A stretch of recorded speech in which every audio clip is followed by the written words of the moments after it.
मोहम्मद रसूलुल्लाह को मुज़म्मिल भी कहा और मुद्दस्सिर भी कहा। और फिर उनसे जो पैगाम दूसरा है, या अय्युहल मुद्दस्सिर, ऐ चादर ओढ़ कर लेटने वाले। जब आप पर कुरान आया और जिब्रील आपके पास आए, उन्होंने अपने परों में आपको दबाया तो आपको उससे घबराहट पैदा हुई, चादर ओढ़ कर लेट गए। अल्लाह ताला ने इस अदा को पसंद फरमाया, महबूबम, ए हबीबम, ए मेरे महबूब, ए मेरे हबीब, ये लेटने का वक्त नहीं है, कुम, खड़े हो जाइए, कुम, अब आपको खड़ा होना है, कुम फअंजिर, लोगों को डराइए। ये जो अबू जहल यतीमों का माल खा रहा है, इसको डराइए, ये यतीम का माल खा रहा है। फज़ालिकल्लज़ी यदुउल यतीम वला यहुज्जु अला तुआमिल मिस्कीन। जरा देखो तो इस शख्स को जो यतीम को धक्के देता है और मिस्कीनों को खाना खिलाने पर दूसरों को भी नहीं उभारता। ये वो शख्स है। ये आयत आई अबू जहल के बारे में जो यतीमों का माल खा रहा था। अराइतल्लज़ी युकज़्ज़िबु बिद्दीन, क्या आपने देखा उस शख्स को जो कयामत के दिन को झुठलाता है? यतीम का माल खाने वाला, अगर किसी का कयामत पर यकीन हो, अल्लाह के फैसलों पर उसका ईमान हो और बदले के दिन को वो जानता और मानता हो, वो किसी यतीम का माल खा जाएगा? नहीं खाएगा। अल्लाह ने कहा डराओ इन लोगों को और इस आयतों से डराओ। कल्ला बल्ला तुकरिमून अल यतीम, हरगिज नहीं, बल्कि तुम यतीम का इकराम और एजाज नहीं करते। कल्ला बल्ला तुकरिमून अल यतीम वला तहाज़्ज़ून अला तआमिल मिस्कीन, और मिस्कीनों को खाना खिलाने पर नहीं उभारते। मैं तो ये कहता हूं कि कल भी यही हो रहा था और आज भी यही हो रहा है। कुरान सामने है, मगर जब हमारे दस्तरखान लगते हैं तो उसमें यतीम कहां होते हैं, मिस्कीन कहां होते हैं? कितने यतीमों और मिस्कीनों को बुलाया जाता है, कितनी बेवाओं की दावत की जाती है, कितने फटे टूटे कपड़े वालों को पूछा जाता है, ठेली लगाने वाले, रेड़ी खींचने वाले, रिक्शा चलाने वाले, मजदूरियां करने वालों को कितना बुलाया जाता है। कल्ला बल्ला तुकरिमून अल यतीम, तुम यतीमों का इकराम नहीं करते। हमने तो अभी चंद दिनों पहले एक वलीमे में देखा है, जिसकी मूंछों पे चिराग जलते थे, उसे पकड़ पकड़ के आइए आइए आइए जरा चलिए खाइए। कौन है? चेयरमैन साहब के भाई हैं। क्या अंडा दे देंगे तुझे ये मुर्गी का? उनका तो खुद हल में मजीद, रोड पड़ेगा तो लाओ कमीशन, नाली बनेगी तो लाओ कमीशन, तुझे कुछ दे देंगे? देगा ये यतीम दुआ, जिससे बिरयानी खाने को नहीं मिलती, जिससे मुर्ग नहीं मिलता, जिससे गोश्त नहीं मिलता, जिसके यहां सादा खाना बनता है, उसे कौन खिलाता है? कोई नहीं। जिनके घरों में काजू बादाम पिस्ता सेब अनार तो तमाम फल हैं, उन्हीं को खिलाया जाता है। कभी जाते हो उनके दरवाजों पर, जिनके दरवाजे टूटे हुए हैं, टॉयलेट बनाई थी मिट्टी की, बारिश ने गीला करके उसे गिरा दिया, पर्दा डाला था वो भी गिर गया, कोई पुरसाने हाल नहीं है। हुकूमत की जो स्कीमें आती हैं किसी के टॉयलेट बनवाने की, वो भी रिश्तेदारों के बनवा दिए जाते हैं। कभी जाओ तो सही उन घरों में जहां छोटे छोटे बच्चे बैठे होते हैं, एक छोटा सा सिलेंडर होता है जो हमारे घरों में बड़ा सिलेंडर है और हम तो बुक करा के एडवांस में रखते हैं। छोटा सा सिलेंडर जो दुकान पे भरा जाता है, एक नन्हा सा चूल्हा, उस पे देगची लगी हुई है और उसमें आलू और थोड़े से चावल और पीली कलर की पुड़िया डाल दी गई है या मिर्च डाल दी गई है। वो बन रहे हैं और बच्चे इंतजार कर रहे हैं। टूटे हुए चावलों का ठंडा उनके पास है, लाल बड़े चावल तो उन्हें दस्तयाब भी नहीं है। इन्हें कोई आज बुलाएगा? ये कुरान अब भी कह रहा है, कल्ला बल्ला तुकरिमून अल यतीम। अगर ये वलीमे में आ जाएं, ये आ जाएं तो इनका हाथ पकड़ के कौन बिठाएगा? वहां बोला जाए, अच्छा ये कौन है? ये दुबई में जॉब करते हैं। मैं कह रहा हूँ ये इनको इतना क्यों पूछा जा रहा है? वजह क्या है कि हजरत दुबई में रहते हैं, इसलिए पूछा जा रहा है कि कल को कटोरा लेके इनकी खिदमत में पहुंचेंगे, जरा इसमें भी डाल दो थोड़े से। वला तहाज़ून अला तामिल मिस्कीन, और ये तुम मिस्कीनों को खाना नहीं खिलाते। फिर अल्लाह ने कहा इन्नल्लज़ीना याकुलूना अम्वालल यतामा ज़ुल्मन इन्नमा याकुलूना फी बुतूनिहिम नारा व सयस्लौना सईरा, जो लोग यतीम का माल नाहक खाते हैं वो अपने पेट में जहन्नम के अंगारे भर रहे हैं, जहन्नम की आग भर रहे हैं और वो जहन्नम में डाले जाएंगे। ये कुरान ने आकर पैगाम दिया और हमें बताया कि हम ये करें, मगर क्या ऐसा हो रहा है? अगर कहूं तो दिल के फफोले जल जाएंगे सीने के दाग से, और आप कहने में मजबूर हो जाओगे भाई आग लग गई घर के चिराग से। कितने लोग हैं जो सोसाइटियां बनाकर, तंजीमें बनाकर, ट्रस्ट बनाकर और न जाने क्या क्या बनाकर कौम की ज़कात इकट्ठा करते हैं, यहां से लेके सऊदी अरबिया तक पहुंच जाते हैं, न कुवैत को छोड़ते हैं और न साउथ अफ्रीका को बख्शते हैं, और ज़कात के नाम पर वसूली होती है यतीमों की। यतीम खाने हम चला रहे हैं, लेकिन अगर कभी उन यतीमों के पास जाकर बैठ जाओ तो नाश्ते के लिए के पास चाय के कप के बाद एक पापा ही होगा जो दोपहर तक बच्चे भूखे रहते। किसके नाम की है ये ज़कात? किसके नाम पर आई है ज़कात? कौन है इसका मुस्तहिक? क्या है इसका मसरफ? कहां ये खर्च होनी चाहिए थी? इस्लाम और कुरान ने इसे कहां खर्च करने के लिए कहा है? जब वो तबका ही जिसे अमानत सुपुर्द की जा रही हो वो अमानत को खयानत के साथ पेश कर रहा हो, तो फिर याद रखना आसमान सुर्ख क्यों नहीं होगा, जमीन फटने के लिए तैयार क्यों नहीं होगी, और अल्लाह तबारक व तआला अजाब क्यों नहीं भेजेगा। अल्लाह तबारक व तआला का अजाब ये भी है युसल्लितु बाज़ुकुम बाज़ा, कि तुम्हारे बाज को बाज पर मुसल्लत,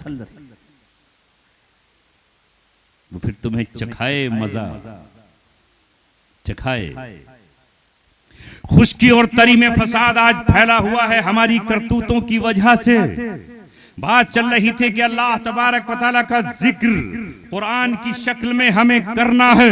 यही कुरान है जिसने आकर ये कह दिया कि अब मूसा अलैहिस्सलातु वस्सलाम की शरीयत पर अमल नहीं चलेगा, अब ईसा अलैहिस्सलातु वस्सलाम का पैगाम नहीं माना जाएगा, अब क़यामत तक के लिए कुरान है। नमाज़ें इस कुरान के मुताबिक अदा करो, रोजा इस कुरान के मुताबिक रखो, हज इस कुरान के मुताबिक करो। कुरान के आने से पहले अपने आप को चौधरी समझने वाले और खाने काबा का मुतवल्ली समझकर अपने को बड़ा और अपने को ऊंचा समझने वाले कि हम खाना काबा की चाबियां रखते हैं, हम खाना काबा में हाजियों की खिदमत करते हैं, हम खाना काबा में आने वाले हाजियों को जमजम का पानी पिलाते हैं, इसलिए हम आला हैं, हम अफजल हैं, हम बड़े हैं, और वो हज करने के लिए अराफात के मैदान में नहीं जाते। रोकूं बात को फिर मिलाऊं आज से, क्या आज भी ऐसा नहीं समझते? बोलो, अगर मस्जिद की खिदमत मिल जाए तो हम मुतवल्ली हैं, और अगर किसी दीन की खिदमत के इदारे की कोई जिम्मेदारी मिल जाए तो हम मोहतमिम हैं, और हम तुमसे आला और अफजल हैं। कैसे आला और अफजल हो? अल्लाह तबारक व तआला ने कहा जो कुरैश हो या हाशिम हो, यहां तक कि मोहम्मद रसूलुल्लाह, उनसे अफजल कौन हो सकता है? अल्लाह ने कहा सुम्मा फीजू मिन हैसु अफाज़न नास, लिहाजा तुम्हें भी वहीं जाना होगा जहां दूसरे लोग हज करने के लिए जाते हैं, चाहे मोहम्मद अरबी हो, उमर इब्न खत्ताब हो, अली मुर्तजा हो, आपकी बीवी आयशा हो, बेटी आपकी फातिमा हो, उमर खत्ताब की बेटी हजरत हफ्सा हो, हैदर कर्रार हो, उस्मान गनी हो, कोई भी हो, हज मुकम्मल नहीं होगा जब तक वो अराफात के मैदान में नवी तारीख को पहुंच जाए। किसी मनसब के आने से कदर नहीं घटाई। ये है हज, ये है कुरान का हज। जाहिलियत का हज कुछ और था, उनकी अपनी बनाई हुई रस्में कुछ और थी। अल्लाह तबारक व तआला ने 4 महीनों को मोहतरम करार दिया। एक महीना मुहर्रम का है, और एक उससे पहला ज़िक़ात का है, और उससे पहला एक महीना जिलहिज, बीच का जिलहिज का है। ज़िक़ात, जिलहिज, मुहर्रम, और उसके बाद एक रजब का महीना है। ये 4 महीने एहतराम के हैं। अल्लाह ने कहा न इनको पीछे किया जा सकता है, न इनको आगे किया जा सकता है। इन्नमन नसीउ ज़ियादतुन फिल कुफ्र, अगर कोई इन्हें आगे पीछे हटाकर अपनी तिजारत या अपने हज को आगे पीछे करता है तो वो एक तरह से कुफ्र करता है। क़यामत तक के लिए कुरान आया है हमारी रहनुमाई के लिए, इसलिए इस पर अमल करो। जो चीजें इसने हलाल की हैं उन्हें हलाल जानते हुए दुनिया कुछ भी कहती रहे, तुम्हें वो हलाल समझना है, और जिस चीज को कुरान ने हराम करार दिया है उसे हराम समझ करके छोड़ दो। दुनिया की कौमों की नक्काली मत करो। उस वक्त भी रोमन एम्पायर था जब कुरान उतर रहा था, रूम की ताकत का सिक्का सारे आलम में बज रहा था, और उसके मध्य मुकाबिल एक दूसरी सुपर पावर ताकत थी जिसका सिक्का और लोहा पूरी दुनिया मानती थी, वो कभी रूम पर चढ़ जाता था। वो थे ईरान, और ईरान के मजूसी। इतनी बड़ी ताकत और कुव्वतों के होते हुए, जैसे मैं आज कहूं कि दुनिया में सब दो ही ताकतें हैं जिनका लोहा सारी दुनिया मानती है। दुनिया में दो ही ब्लॉक के साथ बन चुके हैं, एक चाइना है जो सारी दुनिया का बादशाह बना हुआ है, और दूसरा इसके मध्य मुकाबिल अमेरिका है। यूएसएसआर खत्म हो चुका है, पहले रूस था, लेकिन अब ये दुनिया की दो सुपर पावर ताकतें हैं। उस वक्त दो सुपर पावर ताकतें, हुकूमतें उनके पास, बंगले उनके पास, महल उनके पास, ताज उनके पास, फौजें उनके पास, और जागीरें उनके पास, और सब कुछ उनके पास था। दुनिया की तहजीब और कल्चर उनके पास। ऐसे में अल्लाह तबारक व तआला ने अरब की सरजमीन पर बद्दुओं को, अरब के चरवाहों को, मिट्टी पर सोने वाले और खजूर खा करके अपनी जिंदगी बसर करने वाले, ऊंट की खाल बिछाकर सो जाने वाले, ऊंट की खाल का खेमा बनाकर उसमें रहने वाले, बकरियों के दूध पर बसर करने वालों को अल्लाह तबारक व तआला ने आखिरी नेमत, आखिरी तोहफा, आखिरी पैगाम, आखिरी नबी, आखिरी दीन अपना अता फरमा दिया। और फिर जब उन्होंने कुरान को सीने से लगाया तो उनके सामने सारी दुनिया ज़ीरो हुई कि नहीं? अब जरा आप फैसला करो। उन्होंने भी चमकते दमकते रूम को नहीं देखा, उन्होंने ईरान को नहीं देखा, वो कुरान से जुड़ गए। अगर कुरान ने कहा आज के बाद तुम्हें सूद छोड़ना है तो उन्होंने सूद एक झटके में छोड़ दिया। हजरत अब्बास ने अपनी सूद की सारी रकम माफ कर दी और वापस नहीं ली। आप सल्लल्लाहु अलैहि वसल्लम ने उनसे कहा, अब तक तुम तलवारों के धनी थे, तलवारें तुम्हारी 8 महीने म्यां न्याम से बाहर रहकर गर्दनें उड़ाती, खोपड़ियां उड़ाती, खोपड़ियों में तुम शराबें पीते, लगन में हाथ डाल करके कसमें खाते, लेकिन आज के बाद मैं तुमसे कहता हूं तख्तुलू अनफुसकुम, अपने आप को कत्ल मत करो। मैं कहता हूं कि अपनी औलाद को कत्ल मत करो। मैं ये कहता हूं कि किसी जान का नाहक कत्ल मत करो। रब्बे दो जहां की कसम, वो तलवारें जो म्यान से बाहर थी वो नियाम के अंदर आ गईं और इंसानों के सरों की हिफाजत के लिए सीसा पिलाई हुई दीवार। हमारे पास भी यही कुरान है, मगर आप कहते हो कि ये कुरान बस मदरसे में पढ़ा लो, कारी हारून आप पढ़ाओ, भाई यूनुस आप पढ़ाओ, मुफ्ती खालिद तुम पढ़ाओ। हम तो अमेरिका की इस वक्त तहजीब के दिल दादा हैं। वो जो सिगरेट पिएंगे हम भी सिगरेट पिएंगे, वो अगर सिगार पिएंगे तो हम भी सिगार पिएंगे, वो अगर जुआ खेलेंगे तो हम भी खेलेंगे, वो अगर शराब पिएंगे तो हम भी शराब पिएंगे, वो अगर पैरों में घुंघरू बांधकर अपनी बेटियों को नचाएंगे तो हम भी नचाएंगे, वो अगर अपनी औरतों को नंगे बदन और बरहना करने पर फख्र करेंगे तो हम भी अपनी बच्चियों का लिबास उसी तरह का पहनाएंगे। हम अपने स्कूल और कॉलेज का निजाम उन्हीं के तरीके पर चलाएंगे। वो अगर घुटने खोलते हैं और नेकर और कच्छा पहन के बाहर निकलते हैं तो हम भी वही पहनकर निकलेंगे। हम उनकी तहजीब पर मर मिटने वाले हैं। तो मुझे ये बताओ तो सही, मरने के बाद मोहम्मद रसूलुल्लाह सल्लल्लाहु अलैहि वसल्लम को क्या मुंह दिखाओगे? जब हश्र में जाओगे वहां साया नहीं होगा तो साया तुम्हें कहां से मिलेगा? जब हौज कौसर की तरफ जाओगे और जाम पीने के लिए तड़प रहे होगे तो उस वक्त तुम्हारे पास क्या होगा? तुम ये कह सको कि ऐ मेरे महबूब, तेरे गुलाम हैं हम, तेरे दीवाने थे हम, तेरे शहदाई थे हम, तेरे चाहने वाले थे हम। कह तो सको। अगर तुम्हारी बेटी पर्दा कर रही हो आज और शरई पर्दे में बैठी हो तो आप उंगली पकड़ कर कहोगे, ऐ दो आलम के ताजदार, 1400 बरस पहले तेरी तुझ पर उतरने वाले कुरान ने पर्दे का हुक्म दिया था। हमने जमाने के ताने सहे, हमने कील पत्थर अपने पैरों में बर्दाश्त किए, मगर ये मेरी बेटियां हैं, ये मेरी बहनें हैं, ये मेरी औलादें हैं जिन्होंने अपने सर से दुपट्टे के आंचल को नीचे नहीं करी।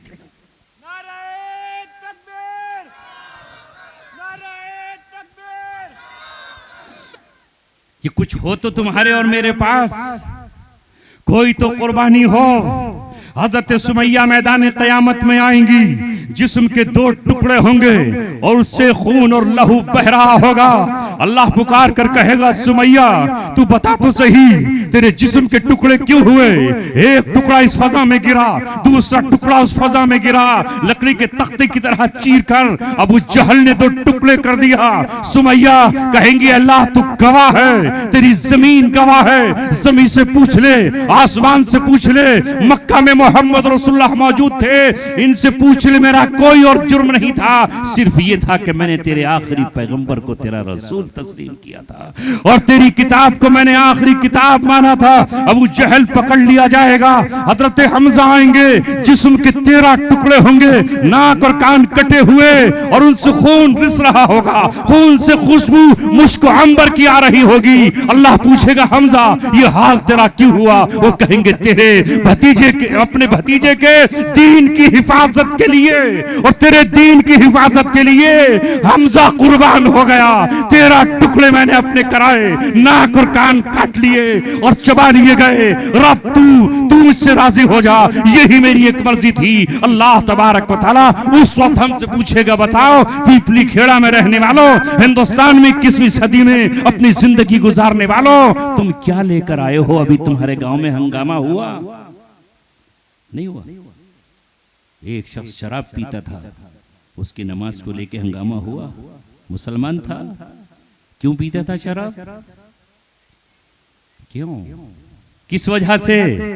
क्या है उस शराब में? उसमें तो चाय की तरह भी मजा नहीं, उसमें तो दूध का मजा भी नहीं, सेब के जूस और अनार के जूस का भी उसमें मजा नहीं।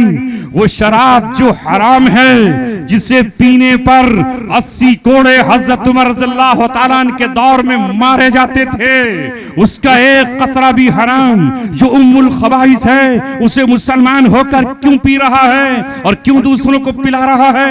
ये क्यों बेच रहा है और क्यों बेची जा रही है, जब 1400 बरस पहले कुरान ने उसे हराम करार दे दिया है। रब्बे दो जहां की कसम, मोहम्मद सल्लल्लाहु अलैहि वसल्लम के सहाबा, जिनकी आज़मत का हम क़यामत तक डंका बजाते रहेंगे और उनके नाम के हम नाम लेते रहेंगे, ये वो थे जब उनके सामने कुरान आ गया तो वो अल्लाह का कलाम पढ़ते थे। 250 किस्म की शराब वो इस आयत के नाजिल होने से पहले पीते थे, 250।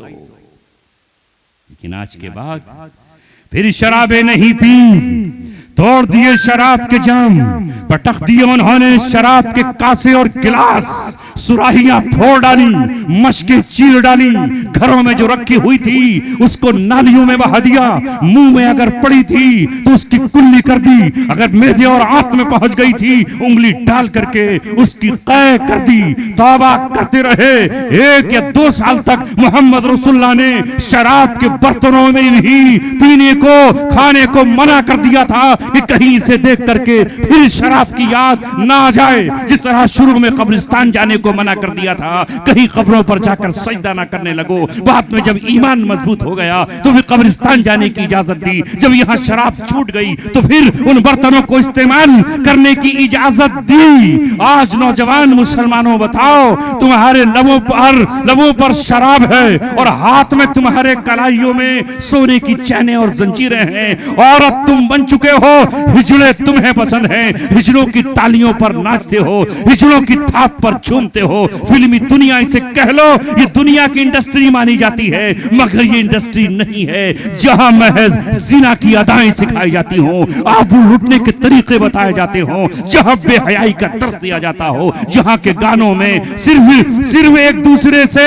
इश्क और मोहब्बत की बातें करके माँ बाप की नाक कटाने वाली बेटियां और बहनें तैयार की जाती हो कि जमाने की परवाह मत करना और किसी के साथ भाग करके अपना निकाह कर लेना और शादियां रचा लेना। उनकी तस्वीरें तुम्हारे पर्सों में हैं, उनकी तस्वीरें तुम्हारे मोबाइल में हैं, तुम्हारे मोबाइल की स्क्रीन पर, लैपटॉप की स्क्रीन पर उन्हीं की फोटोएं हैं। अगर तुम्हें मोहब्बत है तो उस स्क्रीन पर होती खाना काबा की तस्वीर, उस पर होती गुंबद खजरा की तस्वीर, उस पर होती मस्जिद नबवी की तस्वीर, उस तुम्हारे लैपटॉप के ऊपर होता कुरान का कोई एक फोटो, तब जानते किससे आपको मोहब्बत है।